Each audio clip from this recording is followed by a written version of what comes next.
mapagpalang araw sa inyong lahat. Ako si Leonor Rivera, ang childhood sweetheart ni Rizal. Ako'y ipinanganak noong ika-11 ng Abril taong 1867.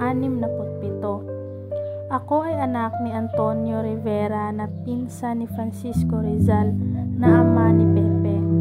Sumakatuwid, kami ay magpinsan ni Pepe.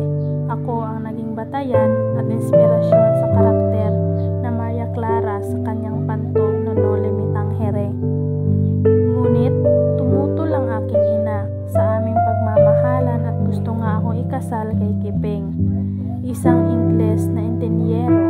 Saan nila hindi napagtanto na bilang si Rizal ay may iba na rin itong babae. Anong magagawa ko kundi tanggapin ang alok na kasal ni Kiping? Hingil sa 3 kondisyon, hindi na ako tututok muli at hindi na ako aamin muli. At mananatili sa tabi ko ang aking ina sa araw ng aking kasal, sapagkat siya ang may